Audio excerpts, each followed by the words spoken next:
আসসালামু আলাইকুম। আশা করি সবাই অনেক ভালো আছেন, সুস্থ আছেন। লাইফে কত জায়গায় কত ধরনের দামি দামি বিরিয়ানি খেয়েছেন, কিন্তু 30 টাকা দামের বিরিয়ানি কখনো খেয়েছেন কিনা? হ্যাঁ, অবাক হলেও সত্য, আমাদের এখানে মাত্র 30 টাকায় কিন্তু বিরিয়ানি পাওয়া যাচ্ছে। এই বিরিয়ানিটা যেমন হঠাৎ করে ভাইরাল হয়ে প্রচুর মানুষের আকর্ষণ কাটছে, তেমনি অনেক কন্ট্রোভার্সিরও সৃষ্টি হয়েছে। যেহেতু এটা মুরগি দিয়ে বানানো হয়, সো মুরগিটা আসলে ভালো কিনা, আবার মরা মুরগি কিনা, বা আরও অন্য কিছু ইউজ করে কিনা সন্দেহজনকভাবে এত কম দামে কিভাবে দেয়, তো সব মিলিয়ে সেই গুঞ্জনটা আমরা ক্লিয়ার করার চেষ্টা করব আর খেয়ে দেখবো যে আসলে স্বাদটা কেমন। আর তুমি এটা কি দিয়ে বানাইছো এটা কও? এটা ভাই চিকেন বিরিয়ানি। চিকেন এত কম দামে কিভাবে? কি কম দামে বিষয়টা হচ্ছে আমি নিজে বানাই, নিজে বেশি, এই কারণেই আমার সেল বেশি, লাভ কম। মুরগিটা কি মানে স্বাভাবিক যে বিরিয়ানি রান্না ওইরকমই? হ্যাঁ হ্যাঁ হ্যাঁ। বিষয়টা হচ্ছে আমাদের এই পাশে মার্কেটের দোকান থেকে মুরগি আনি। এই যে। আর মানে গলা টলা চিটি এগুলা সবই থাকে? হ্যাঁ, মানে একটা মুরগি 50 কেজি 60 কেজি মুরগি একবারে ভাজি কাটি, এরপরে পাক শাক করে আর কি, এরকম বিষয়টা। কয়টা যায় মোটামুটি?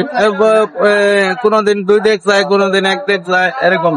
ছেলেটার কথায় কিছুটা সত্য আছে, আবার কিছুটা মিথ্যাও আছে। আপনি যখন 30 টাকার বিরিয়ানি খাবেন তখন মনের মধ্যে তো একটু সন্দেহ থাকবেই।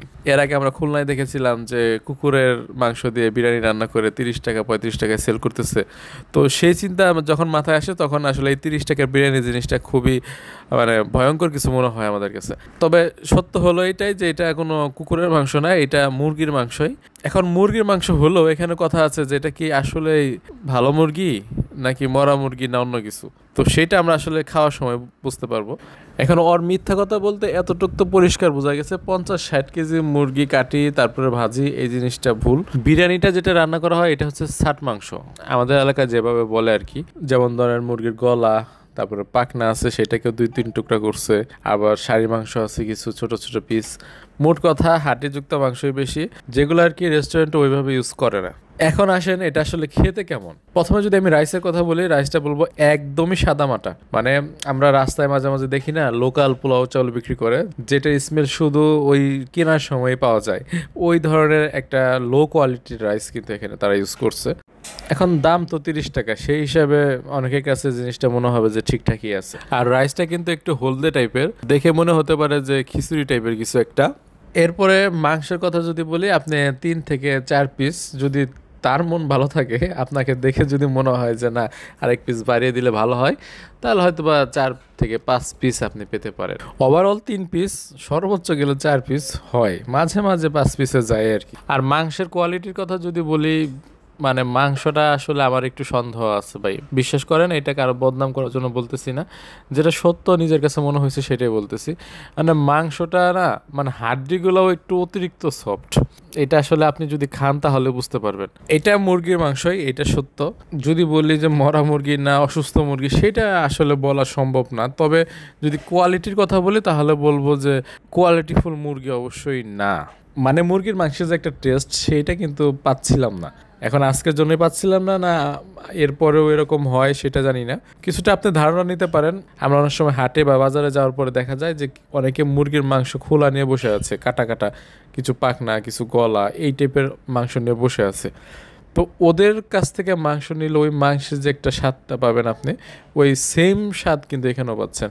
আমি একবার নিয়েছিলাম ওদের কাছ থেকে, সেই হিসাবে ওই বাজার থেকে কিনা ওই ছাট মাংসের টেস্ট আর এই মাংসের টেস্ট সিমিলার। আপনি আজকে একটা মুরগি কিনে নিয়ে এসে জবাই করে সেইটা রান্না করলেন, এটার যে স্বাদ আর আমি যেগুলোর কথা বললাম ওগুলোর সাথে সাথে কখনোই মিলবে না। আর ওভারঅল বিরিয়ানির টেস্টটাও কিন্তু ভালো না, সত্যি কথা যেটা। এখন সত্যি বললে অনেকের গায়ে লাগে যে আপনি খাবারে বদনাম করতেছেন কেন। এখন ভাই আমার কথা শুনে অনেকে খাওয়ার জন্য যেতে পারে, যাওয়ার পর যদি দেখে যে না পুরাই বিপরীত, তাহলে ওদের কাছে আসলে আমি একটা কালারে পড়ে যাই। স্বাভাবিকভাবে যেটা সত্য সেটা বলি, এই 30 টাকার বিরিয়ানি জাস্ট একটা নামেই চলতেছে। আপনি ট্রাই করতে পারেন, পরিমাণে যথেষ্ট ছিল, সাথে আবার বুটও ছিল। তবে টেস্টের উন্নতি করতে হবে ভাই। এটা মুখে দিলেই মনে হচ্ছে আদা রসুন নাই, শুধু মরিচের গুঁড়া ছিটিয়ে দেওয়া ভাজা মাংসের উপরে। মোট কথা মশলার পরিমাণ নাই বললেই চলে। যাদের একটু সন্দেহ সমস্যা আছে তারা এখানে না আসাই ভালো। আর যারা একটু ট্রাই করে দেখতে পারেন যে 30 টাকার বিরিয়ানি আসলে জিনিসটা কীরকম, ভাইয়ের কথার সাথে মিলে কিনা, তাহলে ট্রাই করতে পারেন। অনেকে বলবেন 30 টাকা, এর থেকে ভালো আর কি পাবেন। আমার পার্সোনাল ওপিনিয়ন হচ্ছে আপনার দরকার হলে দাম আরও বাড়ান, 50 টাকা 60 টাকা 100 টাকাও করেন, তবে টেস্টটা ভালো রাখেন। মানে বিরিয়ানির যে একটা ফ্লেভার, সেই ফ্লেভারটা নিয়ে আসেন, তাহলে দেখবেন মানুষের কাছে জিনিসটা ভালো লাগবে। 100 টাকায় বিরিয়ানি এখন খুব রেয়ারই। তারপর যদি আপনারা সেইভাবে সেল করতে পারেন তাহলে আপনাদেরটাও সেই মার্কেটই পাবে। কিন্তু যখন 30 টাকা বলবেন, মানুষ যখন খেতে আসবে ওই একবারই আসবে, দ্বিতীয়বার আর এখানে আসবে না। আমি জানি এই ভিডিওটা হয়তো বা যে ওনার আছেন উনিও দেখবেন। ব্যবসায় সৎ থাকার চেষ্টা করবেন, হালালভাবে ব্যবসা করার চেষ্টা করবেন, এমন কিছু করেন না যাতে মানুষের স্বাস্থ্য ঝুঁকি থাকে। তবে ওনাদের বুটটা কিন্তু অনেক ভালো, এটা একবার ট্রাই করে দেখতে পারেন। তো ভিডিওটা আপনাদের কাছে যদি ভালো লেগে থাকে তাহলে অবশ্যই লাইক কমেন্ট শেয়ার করে পাশে থাকবেন। আর আপনারা কোথাও এই ধরনের বিরিয়ানি খেয়েছেন কিনা বা এইটা খেয়েছেন কিনা সেটা কিন্তু অবশ্যই কমেন্টে জানাবেন। আর এর লোকেশন হচ্ছে চন্দ্রা পল্লী বিদ্যুৎ বাস স্ট্যান্ডে কিন্তু এটা পেয়ে যাবেন। তো দেখা হচ্ছে অন্য কোনো এক ভিডিওতে অন্য কোনো এক সময়। সে পর্যন্ত সবাই ভালো থাকুন, সুস্থ থাকুন। আল্লাহ হাফেজ।